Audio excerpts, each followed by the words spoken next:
Okay, sixth grade lesson 7.1. Today we learned a new strategy to complete an equivalent ratio table. It takes two steps. Number one, we're going to set up a proportion, and then number two, we're going to solve for the unknown by cross multiplying and then dividing by the coefficient. Okay, so when you have your table, we're going to look at number 3 from the classwork number 1 we did today in class. We're looking for a ratio that we know the x and the y value of. As you can see, two of them are given to us. We know when x is 6, y is 3, and we know when x is 9, y is 4.5. Let's use 6, 3 since both of those are whole numbers so that we don't have to deal with decimals. Okay, so we're going to work off of this ratio 6 to 3. So I'm going to set up a proportion so that I can figure out what y is when x is 2 and 3. Okay, so a proportion is when you set two ratios equal to each other. So I'm going to have my first ratio I'm going to work off of, which is 6 to 3. When x is 6, y is 3. I'm going to set that equal to when x is 3, what is y? Okay, I'm looking for this value right there. When x is 3, what is y? So I'm going to put 3 on top. Since that's where I put my x's, I'm going to put y on bottom. Okay, so I set them equal to one another. This right now is a proportion. 6 to 3 is equal to 3 over y. Next, I'm going to solve for this unknown value, which is y, by cross multiplying. Here's what cross multiplying looks like, and I want you to show the arrows like we discussed in class today. So I'm going to multiply the numerator in the first ratio with the denominator in the second ratio. So 6 times y, which I can represent as 6 dot y. I'm going to set that equal to the denominator of this ratio times the numerator of the other ratio. So 3 times 3. And I want you to show me the arrows right now so that I can see what you're doing. So 6 times y equal to 3 times 3. Okay, I multiply these together. 6 times y is simply 6y equal to 3 times 3, which is 9. Okay, so this is cross multiplying. Okay, I've cross multiplied. Then I need to divide by the coefficient. So this tells me what 6y is equal to. I want to know what y is equal to, what 1y is equal to. So to get y by itself, I divide by this coefficient. Remember, the coefficient is the number in front of the variable. So I divide by this number right here. I divide by 6. Now, whatever I do to one side of the equal sign, I must also do to the other side of the equal sign. Okay, so I divide both sides by 6. So my left side of the equal sign is 6y divided by 6.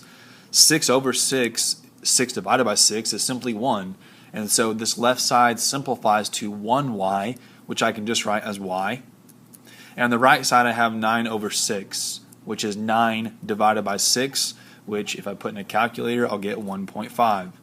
Okay, so here I cross multiplied, here I divided by the coefficient, the number in front of the variable. So here I get when x is 3, y is equal to 1.5, right? When x is 3, y is 1.5. So I can plug this value, 1.5, into my table. Okay, when x is 3, y is 1.5. Now I need to figure out when x is 2, what is y? So I can use the same exact ratio that I used, 6 to 3, and set that equal to 2 over y. Okay, so the ratio is 6 to 3 I'm still working off of. I'm going to set up my proportion. That's step 1, set up the proportion. 6 to 3 is equal to 2. When x is 2, what is y? I'm going to call that y. Okay, I've set up my proportion. Now I cross multiply. Again, I want you to show me the arrows. So I have 6 times y, which I represent as 6 dot y. Then I have 3 times 2. 3 times 2. So 6 times y equal to 3 times 2. I've shown the arrows. I multiply. 6 times y is 6y. 3 times 2 is 6. Okay? So 6y is equal to 6. I want to know what y is equal to. So to figure that out, I divide by coefficient. Divide by the coefficient. The number in front of the variable here is 6, so I divide both sides by 6. That gives me y equal to 6 divided by 6, which is 1. Okay? So what this is saying is that when x is 2, y is equal to 1. Okay, so I plug that into my table. When x is 2, y is 1. Now I can write these equivalent ratios as ordered pairs. Remember that an ordered pair is the x value, comma, the y value, put in parentheses.